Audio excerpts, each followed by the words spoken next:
I'm Ernie Humphrey, Educational Programs Leader for Performative, the largest online community for corporate finance, accounting, treasury, and related professionals. I'd like to welcome everyone to today's webinar, Aligning Finance and Sales to Drive Growth. Sales and finance are notorious for being at odds.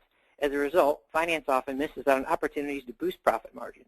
New processes and technology are helping to bridge the long-standing divide between sales and finance at more and more companies. Today we will discover how automating sales compensation can improve visibility and collaboration between sales and finance, and learn how to leverage incentive compensation to deliver on company growth objectives and produce results amenable to both sales and finance. I would like to thank Exactly, whose commitment to thought leadership helps us make this webinar possible and delivered at no cost.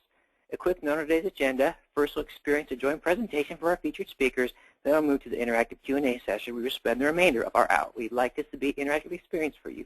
So if you have any questions at any time, please go to the questions area in your GoToWebinar control panel and send us your questions. We can't promise to get all of them in. We will do our best, and we'll follow up afterwards on any questions we do not get to today. A few logistical notes about the webinar. Links to today's presentation and video recording of the webinar will be sent out to all attendees within 24 hours of the event. Those who would like CPE credits need to answer all polling questions during the event and should have pre-registered for CPE credit. For any questions on CPE credits, please send an email to cpe@performative.com. For those attendees who qualify, a CPE certificate will be emailed to you within 24 to 48 hours. Again, we encourage you to ask questions on today's topic via the questions box in your GoToWebinar control panel at any time during the webinar. Finally, immediately following the webinar, if you ask to take a short survey regarding the webinar, we greatly appreciate your feedback regarding our event today. A quick word about Performative. Performative is the largest online community and resource for senior-level corporate finance, accounting, treasury, and related leaders. Performative connects corporate finance leaders to provide instant advice and insights on the tough financial and strategic challenges they face every day. Now it's my pleasure to introduce today's speakers. Nina Ostrom, Head of America's Field Finance and Operations, Progress Software. Nina has a 30-year track record as a demonstrated finance leader. Prior to her role at Progress, Nina spent 8 years with Monster.com, where she served as Vice President of Global Financial Systems, Vice President of Advertising Operations, and Vice President of Global Commission. Nina holds degrees in Economics and English from Boston College and an MBA in Finance and Information Systems from Rutgers University. Our other featured speaker today is Jim Chittister, Director of Product Marketing Exactly. Over the last 20 years, Jim has helped companies of all sizes and industries improve their performance by leveraging innovative technology solutions. He has worked with product teams for cutting-edge market leaders like FedEx and Intuit to develop technologies to help companies thrive. As Director of Product Marketing at Exactly, he now helps companies take control of their incentive compensation, inspire performance, and incent right with Exactly's best-of-breed suite. With that, it is my pleasure to hand the floor over to Jim Chittister. Jim, the floor is yours. Please take it away. Thank you very much. Okay, thanks a lot, Ernie, and also I'd like to thank Nina, who is one of our customers, for helping us out today. And we look forward to sharing information with you, like Ernie said, really around how we can demonstrate or how we can give visibility into why it's important for the finance and sales teams to work together when it comes to this very important and critical investment in incentive compensation. So with that, I will go over the agenda. Like I said, my name is Jim Chittister, and Nina is joining us as well. What I'll do today is really take us through kind of some of the topics that we feel that will, what we want to do is get some demonstration of what metrics to look at, what things to think about and reasons why it's important for the sales and finance teams to work together on making incentive compensation work for companies, and really give you some insights into that. And what I'll do is have that conversation, and then I'll bring Nina in to kind of give her, frontline experience, since she is doing this every day, day in and day out with her company, and has been doing it for a long time and has a lot of knowledge and experience that she can share on that front. So again, thank you to Nina for joining us today on that. So let's go over a little bit of the agenda. And really the agenda, what you see here is talking about some of those reasons that we're going to go through. And while they may seem kind of generic right now, as we dive into the detail, they'll give you more flavor. So first we're going to talk about plans, and specifically incentive compensation plans and how we make those work for the company, both for the sales team and for the finance team. Power of three, which talk a little bit about how many metrics or how many components you should really use for your incentive compensation to make it successful. too much, too many, which is really about who gets involved or who gets to share in the rewards of the incentives. Ditching the disincentives, so making sure that you're not doing things from a finance side that have a negative impact on the sales side in terms of achieving the company goals that you want to achieve with your incentive compensation. Don't be surprised, really important from a finance perspective to understand and link through how sales is performing against their quotas and against their incentive plans, and making sure that you're keeping track of and know what can happen on the expense side for that. And all of these, again, Nina will help fill us in on the details. Metrics. What are you evaluating your incentive compensation on? And then lastly, kind of wading, what we call wading through the muck, which is just that whole process of incentive compensation. And again, there's lots of components to it, some that are harder to perform than others. So making sure, let's think about, what those things are and how we can make them better. And then, like Ernie said, the last thing we'll do is we'll have a Q&A session. So first I want to talk about what are the top issues regarding incentive compensation. And if you're sitting on the call today, you've probably experienced either one of these or all of them, and I know Nina has, and she'll talk to them.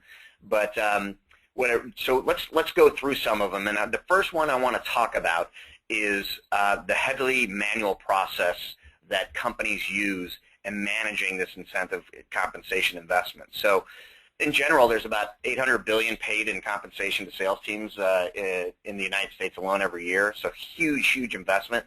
You can talk about half of that isn't variable or incentives. So you've got a significant amount of money being paid to sales teams every year. And the interesting thing is that if you look at it, most companies, about almost 9 out of every 10, use spreadsheets or homegrown databases like Access to manage that process. So as a result, you've got a very manual process that is integrated in this incentive compensation. And obviously, and from the way we look at it is, once you have these manual processes in place for something that's very, when you use that manual process and use spreadsheets specifically for something that is, enterprise-wide, company-wide, that is repetitive, that kind of needs structure, that makes it that much more difficult to keep things in order, and leads to a lot of other problems. So the other big problem that shows up is errors. You're talking about using spreadsheets, you're talking about using macros with an evolving and constantly changing number of products, number of accelerators that you may have on your incentive compensation, number of components, number of plans. So think as you add more salespeople or other people that are incentivized, when you're trying to figure out who's involved or who should be compensated for particular deals, again, when you have different levels of performance that you're trying to pay on, the amount of errors that can happen in any of these spreadsheets or these databases just expands. There's a research done that showed about 88% of Excel spreadsheets have errors in them. So the other thing is, if you think about it, a lot of people come to these jobs with some baseline knowledge of spreadsheets, but they don't continue that education, so they don't necessarily know how to integrate some of the, some of their knowledge or some of their knowing of how to manage spreadsheets with incentive compensation. So the second big issue is around the errors that happen, and when you have errors in commissions, that means you have errors in people's paychecks, and that causes other problems that we'll get to.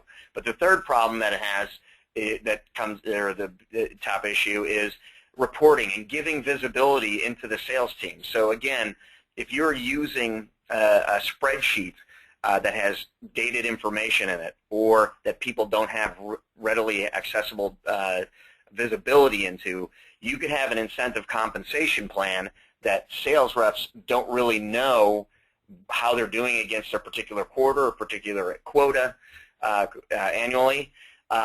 So on the finance side, you either have to do a lot of things manually to bring that information to them, and could still be late, or you just don't do it, and the rep has no visibility into how they're doing, which defeats the whole purpose of the incentive compensation in the first place. So that again, stemming from this manual process of using spreadsheets and databases, homegrown databases, in something that really needs another tool to do that, causes this problem. The fourth one, which we really believe strongly in, is we believe strongly that incentives drive behavior that are ultimately the goal is to achieve company goals or objectives. And again, if the company goals or objectives are changing, or if the company goals or objectives aren't integrated into that incentive compensation plan, then you're going to wind up with a problem where the whole point of making that significant investment in incentive compensation to drive your people to achieve certain goals won't happen because they're sitting in a spreadsheet somewhere, or those goals aren't even integrated into those spreadsheets. A lot of reasons could be causing that. One is just a complicated process, or you could have short-term goals that were not thought of at the beginning of the year, let's say, that all of a sudden a competitor goes out and launches a new product, and boom, you have to do the same thing, or you have to protect a region of business or a vertical of business, and you haven't integrated that into that spreadsheet because it's not easy to do. So again, the whole idea is making sure that when you have those incentives, that drives the certain behavior for the people on your team to achieve company goals. So if you're working in an outdated spreadsheet or one that's complicated and doesn't integrate easily, or just somebody's not paying attention and you don't get that into the spreadsheet, that could cause another issue, which is the ultimate goal of the company is to pay incentives to achieve company goals, whether it be profitability or revenue or whatever it may be. And that could be an issue when you're doing these manual processes. And then lastly, and probably more importantly, again, a reason why you guys are sitting on here on the phone today is there needs to be a trust between sales and finance. Sales needs to trust that finance is going to figure out their commission checks and pay them on time. Finance needs to make sure that the incentive compensation doesn't blow out the expenses.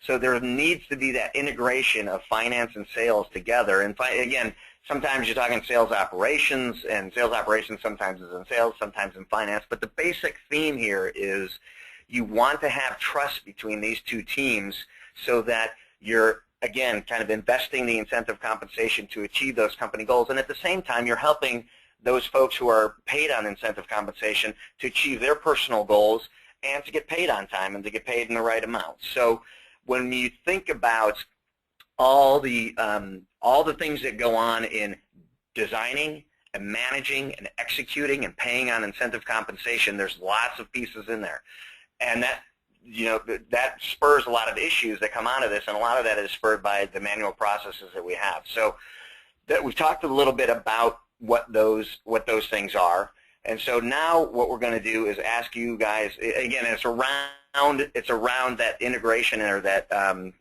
working of sales and finance together.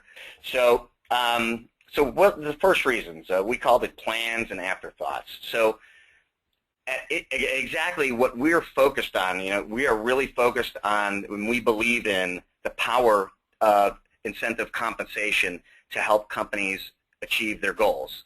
And really the idea behind that incentive compensation is to optimize the behaviors of whether it be sales reps or bank tellers or truck drivers. These are all different types of roles that we work with companies that we work with.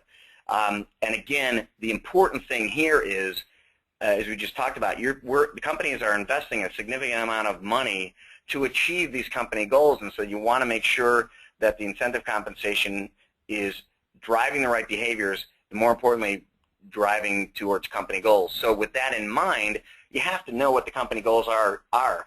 And really, you have the finance team really aligned in doing that. Again, like I said, the finance team's really the kind of the guiding light around how are we doing against our performance, and how are those goals going to be integrated into things like incentive compensation to drive those goals forward. So if I gave you an example, let's say some of the company goals were we launched a new product a few months ago, and we need to generate 100% revenue increase off of that new product. Or we're giving away too many discounts with our sales team. We need to drive improved profitability, or you can be more specific, lower discounts in those particular things. So the company is coming up with specific goals to drive revenue, to drive customer satisfaction, to drive profitability. Now you need your sales team to act on that when they're doing their selling. So again, we kind of believe that in the power of that incentive compensation to drive that behavior to reach company goals. So in order for that to happen, you have to have a lot of people at the table to make sure that all the voices are heard to make sure that the goal alignments are in place and understood, and then you can drive that back into the individual reps' quotas, individual teams' quotas, so that when they're out selling, they're focused on that incentive that's going to drive not only their performance and their payout and their commission, but the ultimate of driving the behavior to get to that company goal. So with that, I'm going to bring Nina in and get her perspective on how she does that integration and making sure that the company goals align with the incentive compensation at the rep level. Nina, you want to talk about that a little bit? Sure, Jim. As you pointed out, I probably would start with company goals and point the arrows in the opposite direction to then get to optimize behaviors in designing our incentive plans. We start with articulating those goals, as Jim gave a couple of examples, and I'll add a couple more. New customer growth might be something we really care about this year, or increasing market share in a particular product segment. So again, we work with not only our colleagues in sales and operations, but in HR to make sure that we're doing everything properly from a comp perspective, because this is compensation, as well as product management. And quite honestly, in those discussions, some of which are pretty heated, we have different points of view in terms of what's the most important goal. And we make sure that we optimize those goals and create plans that are not only affordable from a profitability perspective, but also that the metrics that we're creating or trying to impose on the reps are quantifiable and trackable. So those are the key points that our presence certainly brings to the table as finance professionals.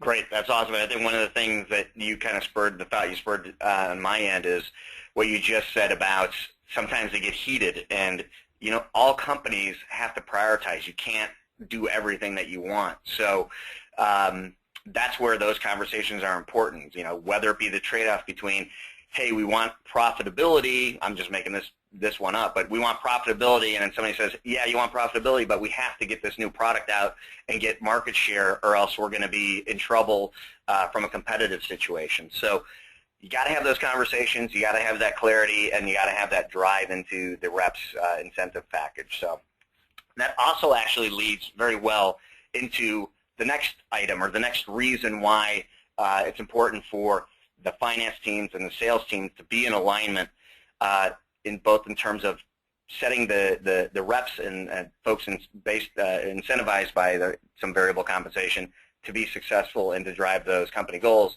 And that's what we're calling here the power of three. And you might be like, what's the magic about three? Well, through both kind of anecdotal and actually empirical information that we've found the simple fact that if you have reps focus on 2 or 3 components in their incentive compensation, that they're going to be more successful in their performance and achieving their quotas. And obviously, if you've done a good job of linking those plans to the company goals, that means the company will be more successful.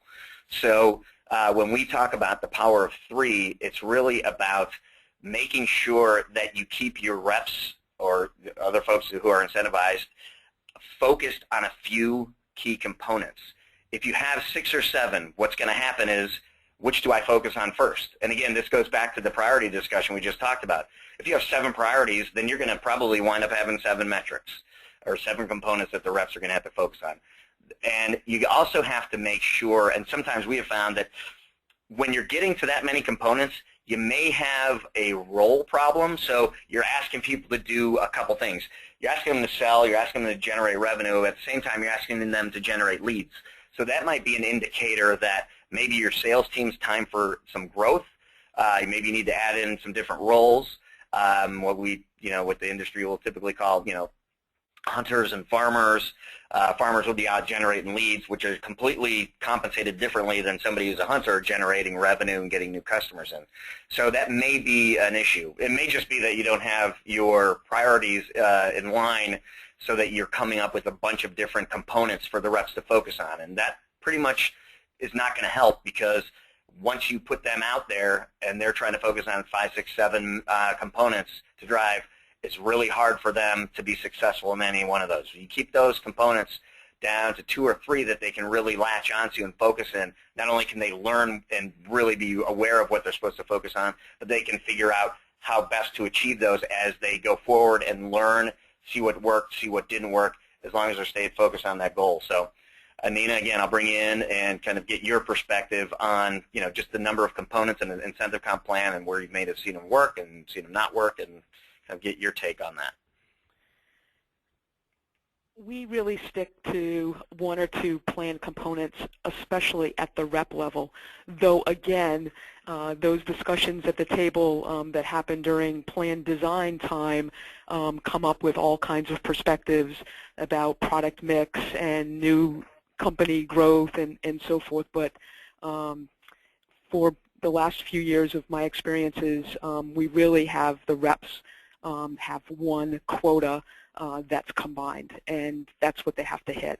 And we don't care what the product mix is. We do in general, but we think everybody will sell a different portfolio. So in general, we'll hit our numbers, and maybe that's a bit being too lucky or strategizing on a little bit of luck and hope.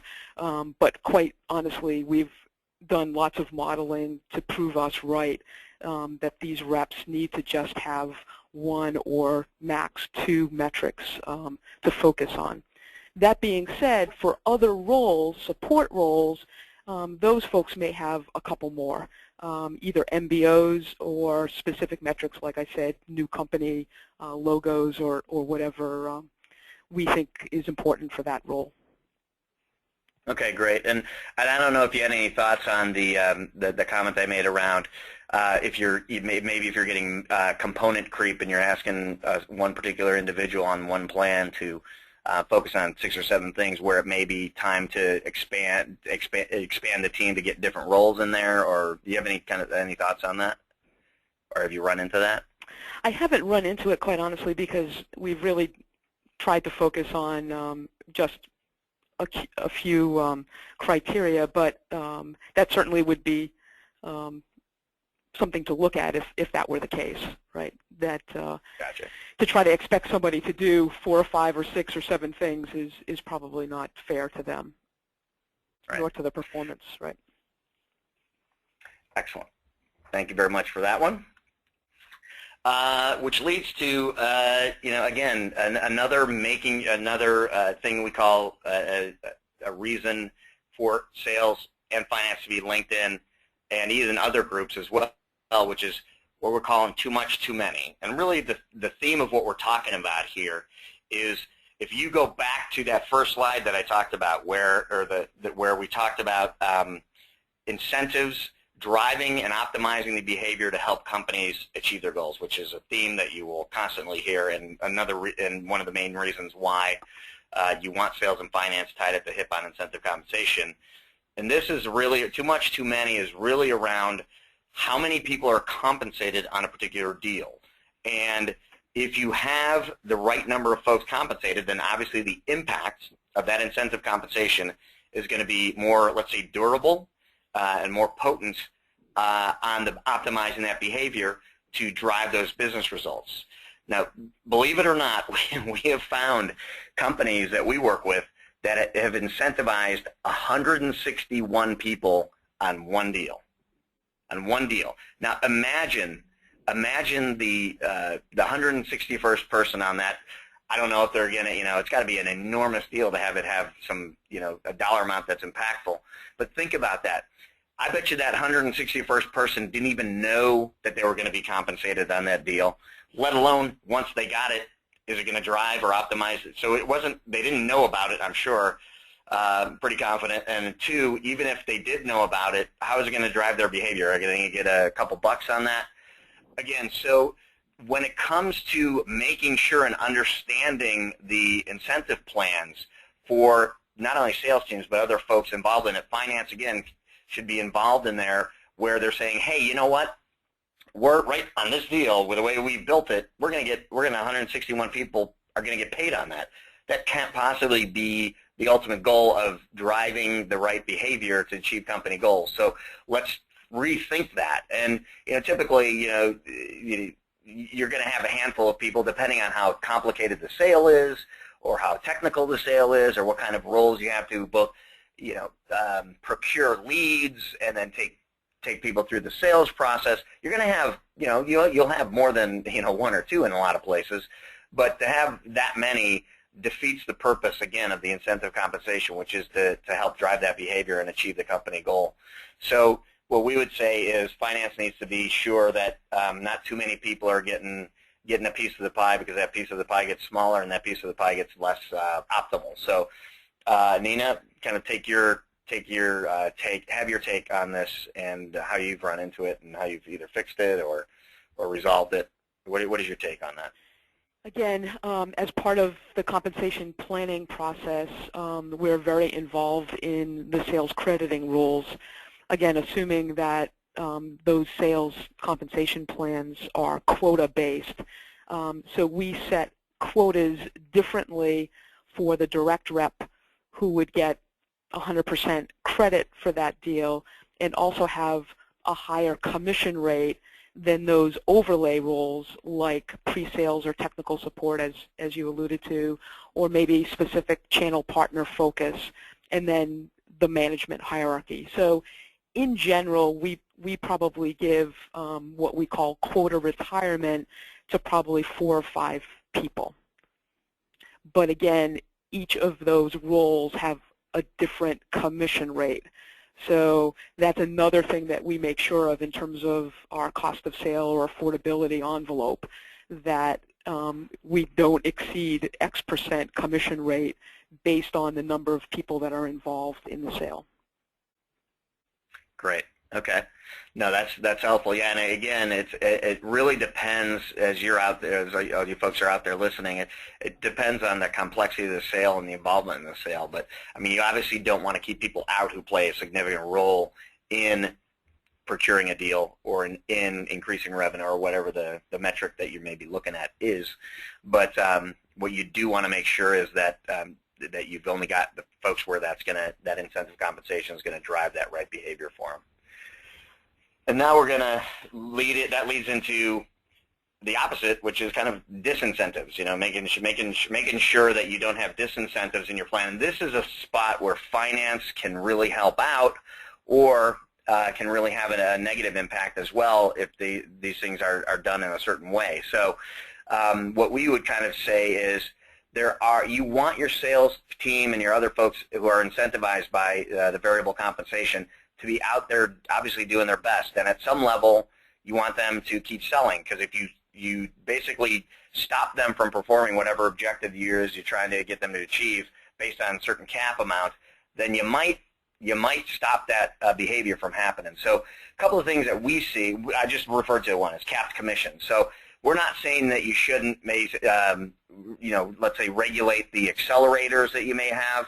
But if you say, hey, anything over, I'll make up a number, anything over $2 million and you're not getting any more commission on, you can pretty much guarantee that rep that has that quota of $2 million will probably slow down once they reach $2 million. So, but not to say that you shouldn't do things to make sure that, if they say sell $10 million, you're not going to, bankrupt the company. But we'll get to that later.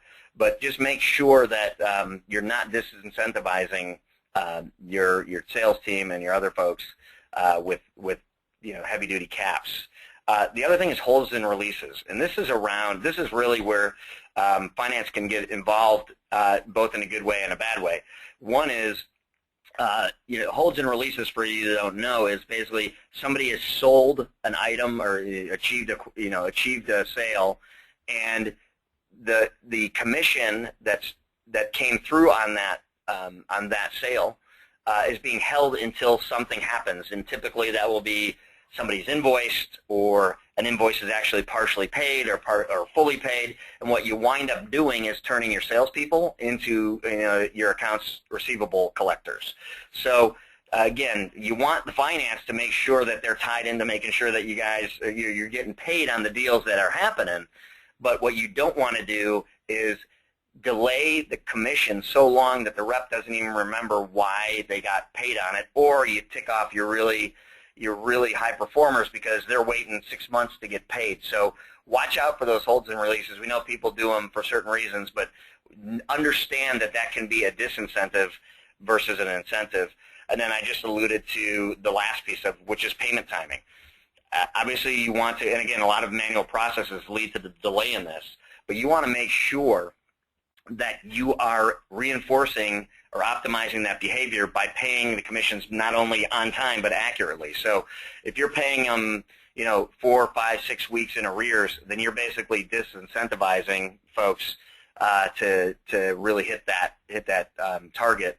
And again, the whole idea behind the incentive compensation is to drive that behavior. So again, this is one of those areas where finance can really be helpful with sales to drive, again, the ultimate of driving the right behavior to achieve those company goals, and make sure you're not putting roadblocks in front of your sales teams to disincentivize them, while still making sure, and there's lots of ways to do it, to make sure that you are keeping the company's best interest in mind, where you're not killing profitability or you're not killing cash flow because you're not getting paid on deals. So, Nina, with that, why don't you kind of give your perspective on these things? Will do. For hold and releases, in practice, we do not have those kind of policies, with the exception of a few countries where it is standard practice, and we do hold payments until the customer pays the invoice. And reps understand that, and I'm sure don't love it, but can appreciate the company's position on that. In terms of capped commissions, we don't cap the commission dollar per se, but we do cap the rate. So again, we try very hard to keep within our affordability envelope, and that's how we do it. But in no way would we say, once you hit, let's say, 2 times your target incentive or 1.5 times your target incentive, we're not going to pay you anymore. That certainly would be a huge disincentive from our perspective as well. In terms of payment timing, I appreciate Jim's comment about 4, 5, 6 weeks out is really late in a disincentive. That being said, we certainly want to make sure that the crediting is done correctly, and again, it depends on how complex those sales crediting rules are, how robust your reporting and order management system is, how clean the data is coming into the system. So there are lots of variables. We certainly try to pay everyone within a month of them closing the deal.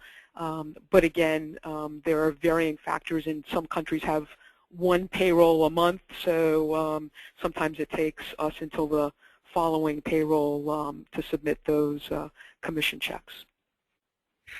Yeah, and I think that exemplifies that, again, that kind of tension yet symbiotic relationship between sales and finance, where sometimes you have opposing goals, and really re-emphasizing the need for the finance team to be involved in the plan design and obviously the execution and management of the incentive compensation process, because you can't just have one group going out and doing one thing and the other group going out and doing the other, because you will have clashes, and you quite obviously may not hit the goals that the company needs. So the other point about that, yeah, sorry.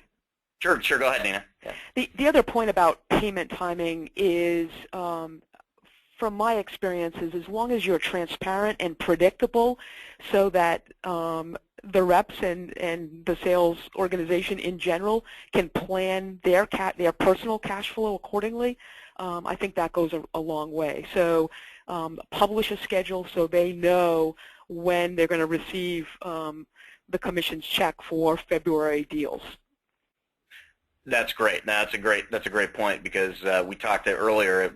Some of the issues with incentive compensation is trust, right? Trust between sales and finance. So I think to Nina's point, if you can bring visibility and clarity to that. And by the way, again, a lot of these issues, some of these issues may be driven by how you're doing these things. So Nina brought up the point of you have to get the data right. You have to get the data in on time. You have to double check and make sure everybody is accounted for in a deal. And then you got to release the money to payroll.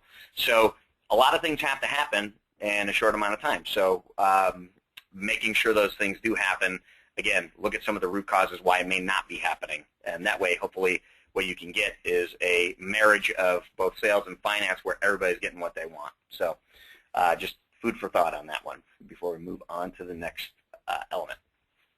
This one I think is really important. Again, another element where finance and sales play an important part of the company succeeding, both maybe sometimes with different objectives, and that's really around don't be surprised. And what that means, what we're talking about here, is really don't be surprised by unexpected incentive expenses that may come up and bite you. So in other words, you got to make sure that if somebody's got an incentive plan together where you're hitting the profit margins as a company, at the same time they're generating more revenue, where they're hitting their quotas, I guess, or going beyond their quotas. So if you have a rep out there or a team of reps out there really nailing their quota, but when you built it, there wasn't that concern or kind of planning out, if everybody hits their quota, it's going to have an impact of this on profitability, or it's going to have an impact of this on our accruals and expenses.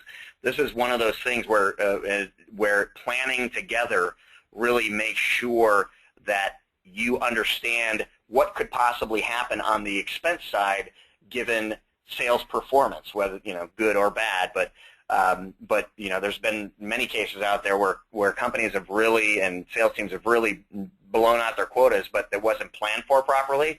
So they've also blown out their expenses that went along with it, and it didn't really help the profitability of the company. So I think the things we're talking about there is, do extensive scenario planning. Understand what these different situations are. Do a lot of what-if planning. If 100% of the reps hit their quota, what's the expense or the accrual going to be about that? If 10%, if only our rock stars, our top 5 performers, let's say, hit 150% and everybody else hits 20, then what's that look like? So really understand kind of the range of expenses that you can be impacted by, because you don't know how reps are going to go out there and do, and you don't know how the team's going to go out there and perform sometimes. So you can't always pinpoint, hey, they're going to hit exactly 90% quota, and that's exactly what it's going to be. The other thing is, make sure you plan your quotas in for hitting a certain percentage. I think it's about between 80 and 84% of teams on average hit quota. So plan for that. You got to make sure that your company hits its revenue and profitability numbers. So again, with that, Nina, how do you go through that process of making sure that everything's kind of accounted for and scenario tested out so that you're not surprised at the end of a quarter or the end of a year that you've paid a lot in comp and haven't gotten the commensurate revenue increase from it, as an example? Modeling is the key here, and we do these quota attainment distribution curves every step of the way. So certainly when we're doing that comp plan design and getting ready to submit our budget, we do the modeling that you just talked about. If everyone hit 100% of their quota, then that would be pretty easy. Then it's 100% of the target incentive that we've set at the individual level. So we know exactly what that is. The question comes into play, as you brought up, when some percentage of the population underperforms, but those that overperform, where the accelerators kick in, do those accelerators cost more than the folks that are underperforming? And that's the kind of modeling that we take into account to ensure that we have the appropriate commission budget, as well as what could happen from a profitability perspective. Awesome. Yeah, no, and we do it, for every forecast we submit. I mean, we constantly are looking at these attainment curves. Okay, and again, I kind of wheel back again because the theme here today is around how sales and finance should be kind of integrated in planning and designing incentive compensation. I go back to some of the issues. Imagine having to do these scenario testings and different tests with changing variables, and you're doing it in spreadsheets. So again, kind of some of those manual processes lead to it, make it real difficult, even not only to kind of test this, but also if you want to test a short-term SPIP, a short-term performance incentive, how do you plan that out? So making sure that that you know what the finance team knows, the possibilities from an expense standpoint and the impact on the company's financials, given a certain level of performance or a certain type of performance from the sales team and their quotas. So good stuff, and definitely one of those things where you got to make sure that you're on top of it. And then kind of alongside that is metrics. We can't emphasize this enough, and this goes into the planning, but also what Nina just brought up is on forecasting. So obviously, again, keeping on top of how you're doing, and sometimes, like for example, in this metric, it's how are we doing versus quota. Well, finance might be happy that the sales team, might be less concerned, let's say, that that's a big percentage of reps aren't hitting their quota, because then the expense is low. The problem is that if you look at the other side, you've got folks who are killing their quota that may not be getting paid the right amount on their quota attainment. So again, going into the planning, making sure that you're focused on what are the right metrics, and as you go through the process during the year, how are we doing on these certain components? Do we have reps, and this is really helpful to the sales team, do I have reps who are really killing their quota, but they're basically not, they're not getting compensated on it? And do I have reps who are not doing a great job of hitting their quota, but they're getting paid a lot on it? So then you might want to dig into, does the plan really make sense? So really keeping track of those metrics and understanding and benchmarking that information. You can do it prior year. You can do it versus, versus rep, so you can understand who's doing what. But really kind of keeping track of those things so that both finance and sales know what's going on, so that, again, not one team is achieving their goals and the others are missing them. So, because obviously it delivers in an overall performance of the company. So, Nina, you want to talk a little bit about that? We have a couple of quick tests that we do in the planning process, again, prior to the budget being set.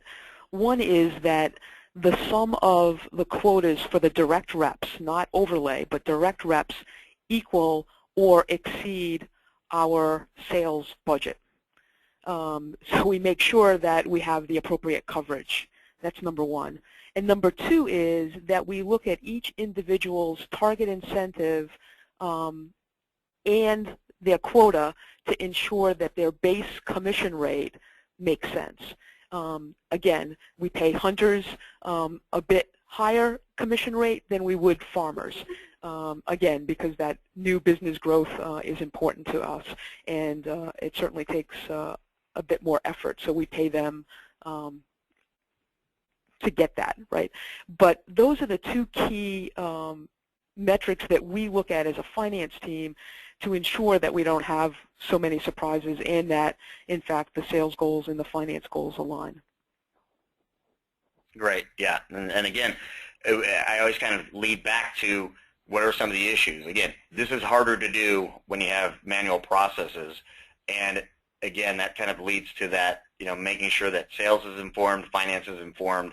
So really kind of making sure that all these things or all these reasons why the sales teams and the finance teams need to be integrated when it comes to the incentive compensation is key. And the last reason we're going through is, we talk about is wading through the muck, which is a point I was just kind of making. And actually, Nina helped out a little bit earlier when she talked about there's a lot of elements going on in making sure that you not only get it right, but you get it out quickly. So again, wading through the muck is simply for us is you want to make sure that it's heavily communicated, not poorly communicated, like we just talked about. You want to make sure that it's accurate. There's lots of errors in the manual process that we talked about, and you want to make sure that it's you're having the ultimate goal of being effective and making sure your incentive compensation is working for you. And again, when you have all these components, let it, be it gathering data from your ERP system and your CRM system and putting that together, to getting those commission reports out to the salespeople, to getting their checks, their commission payments to payroll. All of these elements, from data gathering to evaluating and calculating to reporting on it to both the sales team and the executive team, tons and tons of process in there. And you want to make sure that you've got your process in place that makes it really it makes that investment, that incentive investment, really effective in driving the behaviors to achieve those company goals. Because if you don't have that, then what you're going to be focused on is not, understanding the compensation, making sure it's driving the right behavior, making sure you achieve the company goals, making sure you guys are in sync between sales and finance. But what you're going to be wind up doing is spending all your time on the process. So from our perspective, the reason that sales and finance need to be kind of tied together is this whole process that they both get caught in the middle of. So with that, Nina, I guess I'll ask you for your comment on that and our last reason why sales and finance need to be aligned on incentive compensation. I think you touched upon all the key elements, Jim. For us, certainly, I think the most important is full transparency, not only to the sales organization, but to my finance management as well. And we talked about it earlier, trust. So we absolutely want to have the sales folks focused on selling and minimizing shadow accounting. So for us, publishing the reports, providing them the detail and the calculations behind how commissions were derived is really important, so they can trust that we in fact are paying them accurately and timely, so that they can focus more of their time and efforts on getting that next big deal. Great. And again, the whole objective for everybody out there listening today was really around making sure we can help you understand the importance of why sales and finance needs to align when it comes to designing and planning and executing the incentive compensation. We hope we've given you that. Talked about a little bit some metrics, and Nina brought some specific examples to that. So we hope that from an objective standpoint, we've achieved that. Yeah, thank you very much. I'll get this Q&A started. Jim, first question I'll direct your way. How do you suggest folks engage reps to stay on track? Do you think that should be sales and finance? And how do you keep that from becoming an issue between sales and finance, trying to engage those reps? So yeah, and again, I want to hear Nina's perspective because she's doing it day in and day out. But my perspective would be information and visibility is the best way to do that, and having that information, again, because you alluded to trust factor. So clarity and transparency is going to be the best way. I know that working with our sales operations people, the fact that they don't have to have arguments and discussions with reps at the end of every quarter, every month, because we're using obviously our platform, means the world to them, and it's built this trust where you don't have arguments around what's right and what's wrong. So that's one benefit. But basically, the way to do it is get reports to them in a timely fashion, have that accessible pretty much anytime, anywhere, so the rep can see how they're doing, so they don't have to ask those questions, and you will build trust on that. So, Nina, you want to add any flavor to that?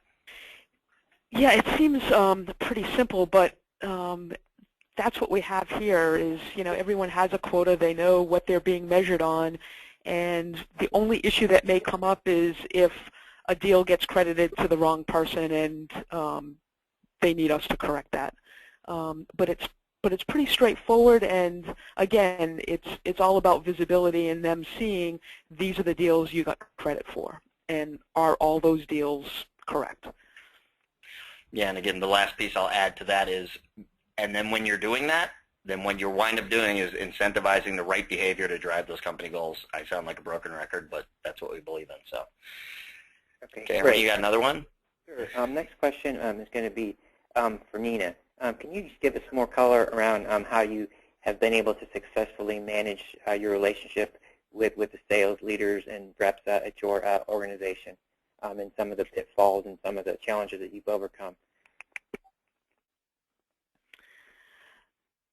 I have the luxury of having a great sales leader, and we have a terrific business partnership.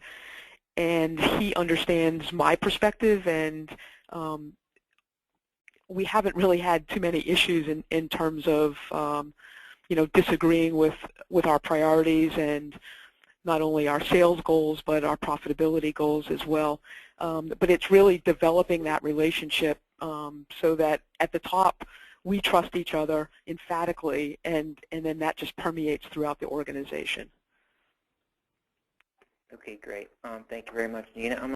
Can you describe the role that technology plays in helping you effectively manage your incentive compensation plan?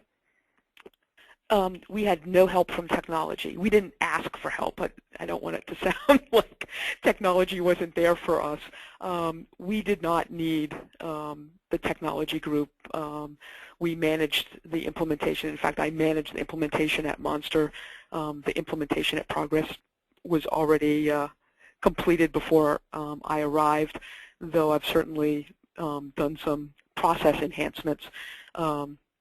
But no, that's the one good thing about many of these tools in the market today is that you really don't need IT's involvement. They have lots of other priorities as well. So no, we manage the system. Sometimes it's in sales ops, sometimes it's HR or comp or finance. In both organizations, Monster and Progress, we manage it as part of finance/business operations. Okay, great. Yeah, I was ineffectively trying to ask you the role that the technology you have leveraged there, but it seems like you have the latest and greatest up-to-date system, so that didn't really need the IT involvement. So I just was wondering if you could speak to the systems that you use. So we use exactly as Jim mentioned, and we get a feed from our order management system to load all the sales transactions. So we use exactly and use it to calculate commissions and to do the analytics that we showed and talked about today. Okay, great. Thank you very much. With that, I'll go ahead and conclude the Q&A session. We will coordinate with our speakers and give the answers to any questions we did not get to today. A big thank you to Jim and Nina for their time and insights. They're clearly thought leaders in their fields and an excellent source of information on today's topic. Note in the post-webinar survey, we'll ask you to take after the webinar concludes. You allow the opportunity to express your interest in being connected with today's speaker with just a few mouse clicks. Another big thank you to today's sponsor, Exactly, who helped us make this webinar possible. And finally, a big thank you to our audience for your valuable time. We hope to see you again soon at another performative webinar or online at www.performative.com. Make the rest of your day great, everyone. Thank you very much.